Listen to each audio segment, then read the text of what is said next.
banal na misa na pamumunuan ng ating kura paroko, Reverendo Padre Douglas Badong. Ang Panginoon ay darating, ang pag-ibig niya ay magniningning sa harap ng altar. Kami lumalapit, umaawit ng masayang papuri. Sa harap ng altar, kami lumalapit, umaawit ng masayang papuri.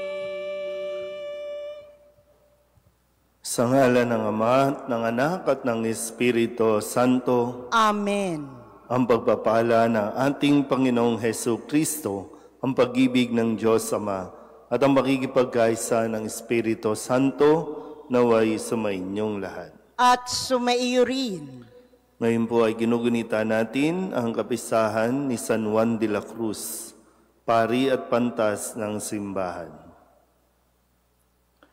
Mga kapatid, aminin natin ang ating mga kasalanan upang tayo'y maging marapat gumanap sa banal na pagdiriwang.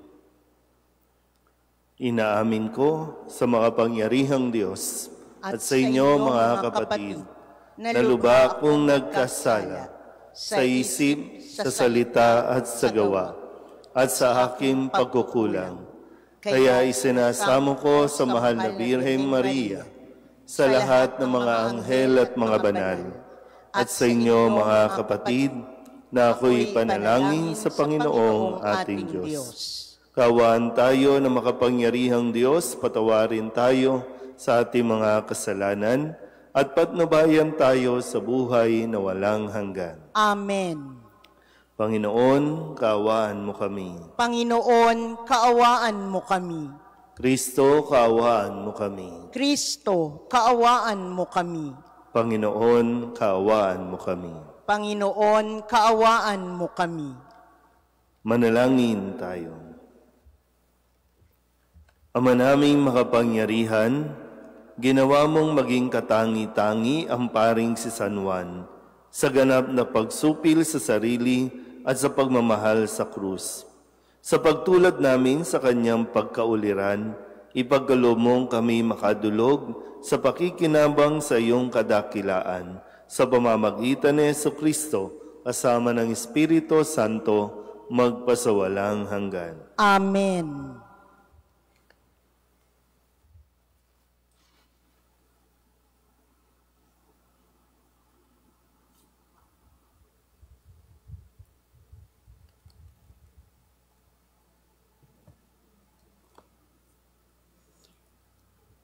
Pagbasa mula sa aklat ni Sirach.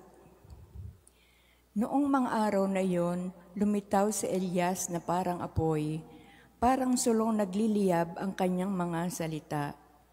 Dahil sa alab ng kanyang galit sa kanilang kasamaan, pinadalhan niya sila ng taggutom at marami sa kanila ang nangamatay. Sa pangalan ng Diyos, pinigil niya ang ulan at 3 ulit siyang nagpaulan ng apoy. Kagila-gilalas ang iyong mga kababalaghan, Elias. Sino ang makatutulad sa mga ginawa mo? Sa wakas, inaakyat ka sa langit ng isang ipo-ipo, lulan ng isang karwaheng hila ng mga kabayong nag-aapoy. Nasusulat na ikaw ay babalik sa takdang panahon upang paglubagin ang galit ng Diyos bago sumapit ang takdang araw, para pagsunduin ang mga magulang at mga anak at muling tipunin ang mga lipi ng Israel. Mapapalad ang mga makakakita sa iyo at yaong mga namatay na umiibig sa Diyos, sapagkat kami rin ay mabubuhay. Ang salita ng Diyos. Salamat sa Diyos. Akitin mo, Poong mahal, iligtas kami tanglawan. Akitin mo, Poong mahal, iligtas kami tanglawan. Pastol ng Israel, kami ay pakinggan. Mula sa trono mong may mga kerubin, kami ay tulungan. Sa taglay mong lakas, kami ay iligtas at tubusin sa hirap. Akitin mo, Poong mahal, iligtas kamit tanglawan. Ika'y manumbalik, O Diyos na dakila, pagmasdan mo kami mula sa itaas, at ang punong ito'y muling pagyamanin at iyong iligtas. Lumapit ka sana, ang puno ng ubas na itinanim mo ay iyong iligtas, iyong punong iyon na pinalago mo't iyong pinalakas. Akitin mo, Poong mahal, iligtas kamit tanglawan. Ang lingkod mong mahal ay iyong ingatan, yamang hinirang mo ay iyong ipagsanggalang. Iyong palakasin bilang isang bansang makapangyarihan, at kung magkagayon, magbabalik kami't di na magtataksil sa iyo kailanman. Kami pasiglahit, aming pupurihin ang iyong pangalan. Akitin mo, Poong mahal, iligtas kamit tanglawan. Tatayo na po ang lahat. Alleluia, Alleluia, Alleluia, Alleluia, Alleluia, Alleluia, Alleluia, Alleluia. Daan ng poong nariyan na, tuwirit ihanda sa kanya, pagtubos niya'y makikita. Alleluia, Alleluia, Alleluia, Alleluia, Alleluia, Alleluia, Alleluia, Alleluia. Sumainyo ang Panginoon. At sumayo rin. Ang mabuting balita ng Panginoon ayon kay San Mateo. Papuri sa iyo, Panginoon. Habang bumababa sila sa bundok, tinanong si Jesus ng mga alagad, "Bakit po sinasabi ng mga eskriba na dapat munang pumarito si Elias?" Sumagot siya, "Paririto nga si Elias upang ihanda ang lahat ng bagay. Sinasabi ko sa inyo na pumarito na si Elias, ngunit hindi siya nakilala ng mga tao. At kanilang ginawa sa kanya ang gusto nila. Gayun din naman, pahihirapan nila ang anak ng tao. At naunawaan ng mga alagad na si Juan Bautista ang tinutukoy niya." Ang mabuting balita ng Panginoon. Pinupuri ka namin, Panginoong Heso Kristo. Isang magandang umaga po sa inyong lahat. Ngayon po ay Sabado sa ikalawang linggo sa karaniwang o sa panahon ng pagdating at sa tulong nawa ni San Juan de la Cruz, isa sa mga pantas ng simbahan, ay atin pong maunawaan ng mabuti ang mga mensahe na ibinigay sa atin ng Panginoon sa linggong ito. Balikan po natin ang ilan sa mga salita na binitawan mula sa pahayag ng ating Ebanghelyo bilang gabay natin sa ating paghahanda bago po tayo tumawid, bago po tayo mag-transition sa ikatlong linggo ng panahon ng Adbyento. Nung Lunes, sa pagdiriwang natin ng dakilang kapistahan ng paglilihi sa Mahal na Birhen Maria, ang mensahe na iniwan sa atin ay, "Matuwa ka, ikaw ay kalugod-lugod sa Diyos." Isang bagay na kailangan natin mas intindihin din, na lalo pa sa panahon natin ngayon, nabubuhay tayo sa likes, nabubuhay tayo sa kung tayo ba ay magugustuhan ng tao. So hindi natin dapat ikatuwa nang tayo ay kinagigiliwan ng tao, kundi lalo tigit kailangan natin malaman kung ang ating bang ginagawa ay ikinatutuwa at kalugod-lugod sa Diyos. Kasi pwede tayong palakpakan ng mga tao sa mga nakikita nila sa atin, naririnig nila sa atin, pero ikaw, tayo, at ang Diyos ang nakakaalam kung ito ba ay kalugod-lugod sa Diyos. So, mas magandang malaman na natutuwa sa atin ang Diyos kaysa ang natutuwa ang tao sa atin. Nung Martes naman, ang sabi niya sa atin ay, huwag ninyong gawing palengke ang bahay ng aking Ama. Paalala ito sa atin na magkaroon tayo ng malasakit sa simbahan dahil ito ay tahanan ng kanyang Ama. Tahanan ng Diyos na ibinibigay sa atin upang meron tayong mapuntahan, meron tayong matakbuhan. Isang bahay na kung saan tayo dapat nakakaranas ng kapahingahan. Kaya yun ng Miyerkules, ang sabi sa atin ni Kristo, lumapit kayo sa akin, kayong lahat na napapagal at nabibigatan sa inyong pasanin at kayo'y pagpapahingahin ko. Kaya nga, sa atin ba, tayo bang mga nasa simbahan ay nakakatulong na maipadama sa mga pumupunta ng simbahan yung para bang welcoming presence ng Panginoon sa atin? Nung Huwebes, ang sabi naman niya sa atin ay, sapagkat walang hindi mapangyayari ang Diyos. Ito yung pagdiriwang natin ng kapistahan naman ng Mahal na Birhen ng Guadalupe. Paanong inulit sa atin ang ebanghelyo ng pagpapahayag ng anghel kay Maria, sa dulong bahagi ay sinabi niyang, walang hindi mapangyayari ang Diyos.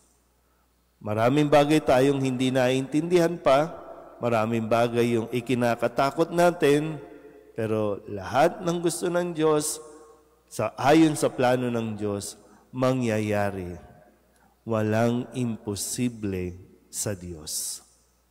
Kahapon, Biyernes, ang sabi sa atin, ang karunungan ng Diyos ay ang karunungan ng Diyos ay napatutunayang tama sa pamamagitan ng kanyang mga gawa.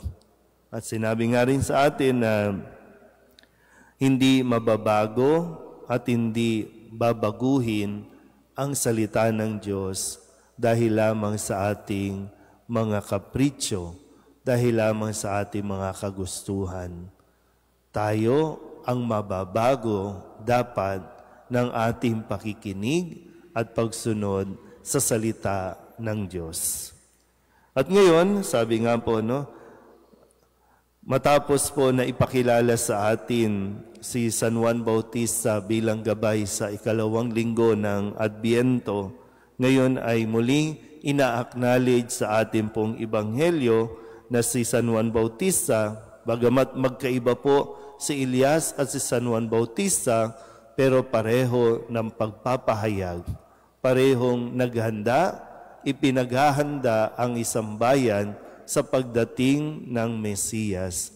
Ito yung ginawa ni Elias, ito rin ang ginawa ni San Juan Bautista. Kaya sabi ng mga alagad o sa ating ebanghelyo, at naunawaan ng mga alagad na si San Juan Bautista ang tinutukoy niya. Na magandang paalala rin na tayo ay naririto sa mundong ito para maging kabahagi ng paghahanda. Pwedeng hindi pa ngayon dumating ang Panginoon, pero hindi ibig sabihin wala tayong gagawin. Kaya nga kung anuman ang ginagawa natin, anuman ang ginagawa nating desisyon, anuman yung mga pangaral, binibitawan mong salita, yan ay magkakaroon ng epekto sa susunod na henerasyon, yung susunod sa atin. Kaya nga po, sabi ko, pag dumating ang Panginoon, handa ba tayo? Pag sinabing handa, isa dyan ay naihanda mo rin ba ang mga tao na iniaatang sa iyo? mga ipinagkakatiwala sa iyo. O baka tumatanda lang tayo ng wala lang, nagkakaedad lang tayo. Pero yung tanong, may inaihahanda ba tayo? Kasi ang buhay natin o ang panahon natin ay hiram lang natin o para sa mas susunod pang henerasyon.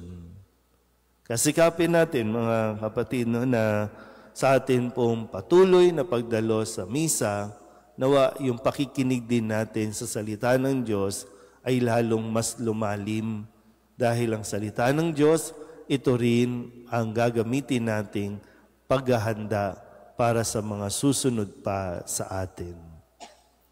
Amen.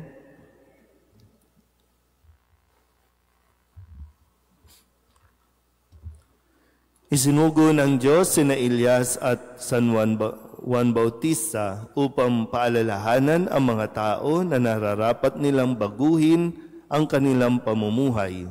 Idalangin natin sa Diyos Ama na tulungan tayong magkamit ng tunay na pagbabagong buhay. Ang ating pong itutugon, Emmanuel, dinggin mo ang aming panalangin. Emmanuel, dinggin mo ang aming panalangin.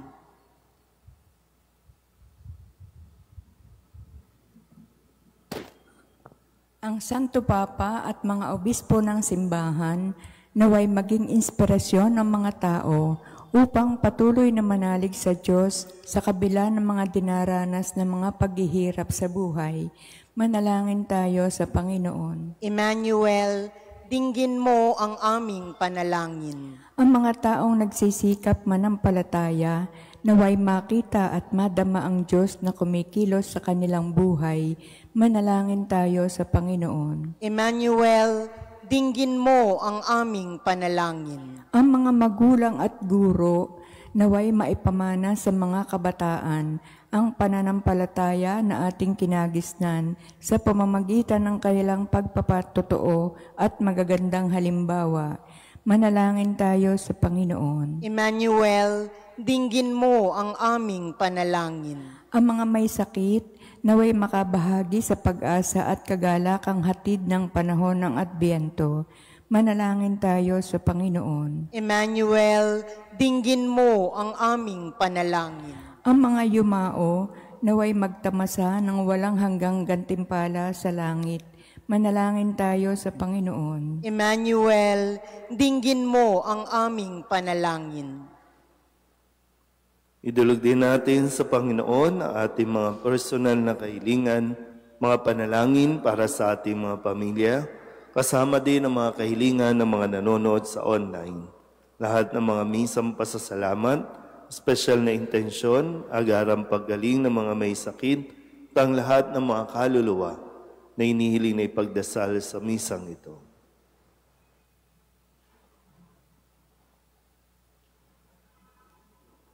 Ang lahat ng ito inihiling namin sa ngalan ni Kristong aming Panginoon. Amen. Panginoon, aming handog ang tinapay at alak, alay ng bayang umaasa sa pagdating mo. Gayon din aming hinahanda ang aming puso upang dito'y manahan ka sa pagdating mo. Panginoon, aming handog ang tinapay at alak, alay ng bayang umaasa sa pagdating mo. Gayon din aming hinahanda ang aming puso upang dito'y manahan ka sa pagdating Manalangin kayo mga kapatid upang paghahain natin ang kalugdan ng Diyos Amang makapangyarihan. Tanggapin nawa ng Panginoon itong paghahain sa iyong mga kamay, sa kapurihan niya at karangalan, sa ating kapakinabangan at sa buong sambayanan niyang banal. Ama naming lumikha, tunghayan mo ang aming paghahain ng mga alay sa paggunita namin kay San Juan. Ipagkaloob mong ang pagdiriwang namin sa pagpapakasakit ng iyong anak ay aming matularan at aming maganap sa pamamagitan niya kasama ng Espiritu Santo magpasawalang hanggan. Amen. Sumainyo ang Panginoon. At sumaiyo rin. Itaas sa Diyos ang inyong puso at diwa. Itinaas na namin sa Panginoon. Pasalamatan natin ang Panginoong ating Diyos. Marapat na siya'y pasalamatan. Ama naming makapangyarihan, tunay ngang marapat na ikaw ay aming pasalamatan. Ang pagpaparangal sa iyo'y kabutihay, lagi mong pinaalingaw-ngaw sa iyong sambayanan, sa pagkakaroon ng mga kaanib na maaasahan at tapat tulad mo sa pananagutan, upang magbunga ang punyagi ng iyong anak na sa iyong pag-ibig kami makatulad. Ang mga banal na tao'y tumutulong sa lahat sa pagbibigay halimbawa't pananalangin wagas. Kaya kaysa ng mga anghel na nagsisiawit ng papuri sa iyo nang walang humpay sa kalangitan, kami nagbubunyi sa iyong kadakilaan. Santo, Santo, Santo, Panginoong Diyos ng mga hukbo, napupuno ang langit at lupa ng kadakilaan mo. O sana sa kaitaasan, pinagpala ang naparirito sa ngalan ng Panginoon. O sana sa kaitaasan. Ama naming banal, ikaw ang bukal ng tanang kabanalan, kaya't sa pamamagitan ng iyong Espiritu, gawin mong banal ang kaloob na ito upang para sa aming maging katawan at dugo ng aming Panginoong Heso Kristo. Bago niya pinagtisang kusang loob na maging handog, hinawakan niya ang tinapay, pinasalamatan kaniya, pinaghati-hati niya iyon, iniabot sa kanyang mga alagad at sinabi, "Tanggapin ninyong lahat ito at kanin, ito ang aking katawan na ihahandog para sa inyo."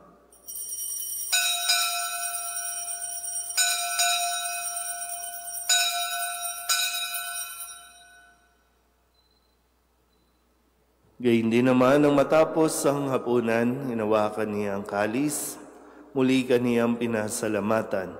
Iniabot niya ang kalis sa kanyang mga alagad at sinabi, "Tanggapin ninyong lahat ito at inumin. Ito ang kalis ang aking dugo, ng bago at wala hanggang tipan. Ang aking dugo na ibubuhos para sa inyo at para sa lahat, sa pagpapatawad ng mga kasalanan. Gawin ninyo ito sa pag-alaala sa akin."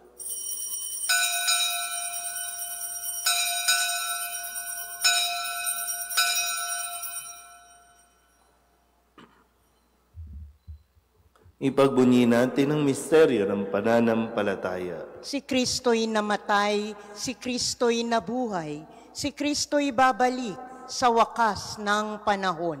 Ama, ginagawa namin ngayon ang pag-alaala sa pagkamatay at muling pagkabuhay ng iyong anak. Kaya tiniaalay namin sa iyo ang tinapay na nagbibigay buhay at ang kalis na nagkakaloob ng kaligtasan. Kami nagpapasalamat dahil kami iyong minarapat na tumayo sa harap mo para maglingkod sa iyo. Isinasamo namin kami magsasalo-salo sa katawan ng tugo ng Kristo ay mabuklod sa pagkakaisa sa pamamagitan ng Espiritu Santo. Ama, lingapin mo ang iyong simbahang laganap sa buong daigdig. Puspusin mo kami sa pag-ibig kay San Francisco na aming Papa, at ni Jose na aming Obispo at ng Tanang Kaparian. Alalahanin mo rin ang mga kapatid naming nahimlay na may pag-asang sila'y muling mabubuhay, gayon din ang lahat ng mga pumanaw. Kawaan mo sila at patuloyin sa iyong kaliwanagan. Kawaan mo at paginapating kaming lahat na makasalo sa iyong buhay na walang wakas. Kaysa na mahal na Birhen Maria na ina ng Diyos, ng kabiyak ng puso niyang sa San Jose, kaysa ng mga apostol at ng lahat ng mga banal na namuhay dito sa daigdig ng kalugod-lugod sa iyo, may pagdiwang nawa namin ang papupuri sa ikararangal mo sa pamamagitan ng iyong anak na aming Panginoong Hesu Kristo. Sa pamamagitan ni Kristo, kasama niya at sa Kanya, ang lahat ng parangal at papuri ay sa iyo, Diyos amang makapangyarihan, kasama ng Espiritu Santo, magpasawalang hanggan. Amen.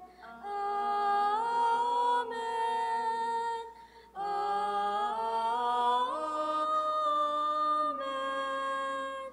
Amen. Sa tagubili ng manakagagaling na utos at turo ni Jesus sa Panginoon natin at Diyos, ipahayag natin ng lakas loob. Ama namin, sumasalangit ka, sambahin ang ngalan mo. Mapasa amin ang kaharian mo, sundin ang loob mo dito sa lupa para nang sa langit.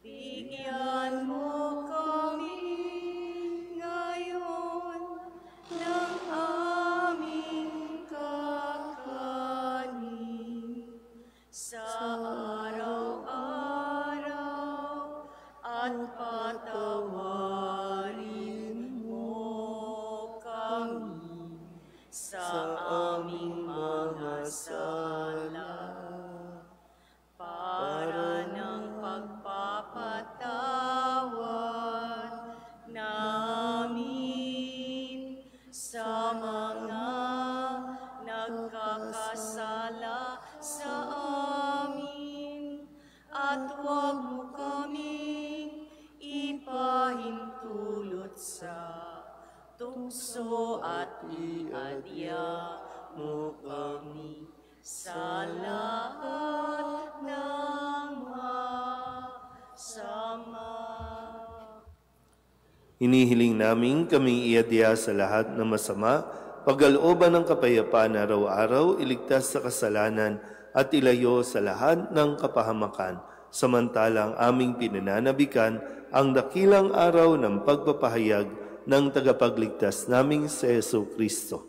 Sapagkat iyo ang kaharian at ang kapangyarihan at ang kapurihan, magpakailanman. Amen. Panginoong Hesu Kristo, sinabi mo sa iyong mga apostol, kapayapaan ang iniiwan ko sa inyo, ang aking kapayapaan ang binibigay ko sa inyo. Tunghayan mo ang aming pananampalataya at huwag ang aming mga pagkakasala. Pagkalooban mo kami ng kapayapaan at pagkakaisa ayon sa iyong kalooban, kasama ng Espiritu Santo, magpasawalang hanggan. Amen. Ang kapayapaan ng Panginoon ay laging sumainyo. At sumaiyo rin. Magbigayan po tayo ng kapayapaan sa isa't isa. Kordero ng Diyos na nag-aalis ng mga kasalanan ng sanlibutan, maawa ka sa amin. Kordero ng Diyos na nag-aalis ng mga kasalanan ng sanlibutan, maawa ka sa amin.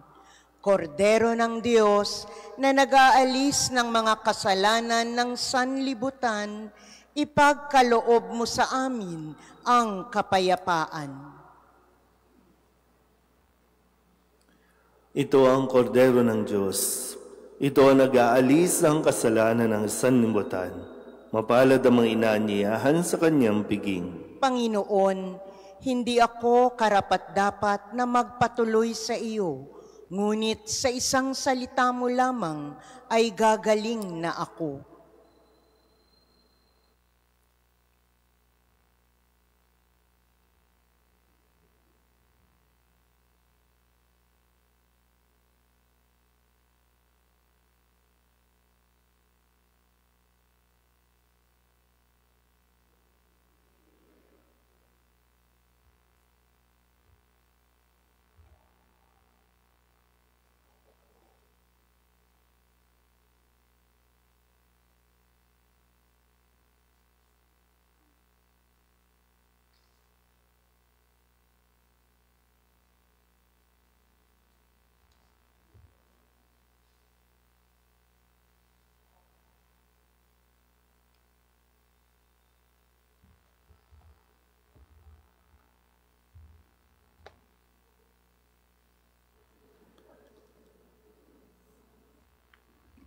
Manalangin tayo.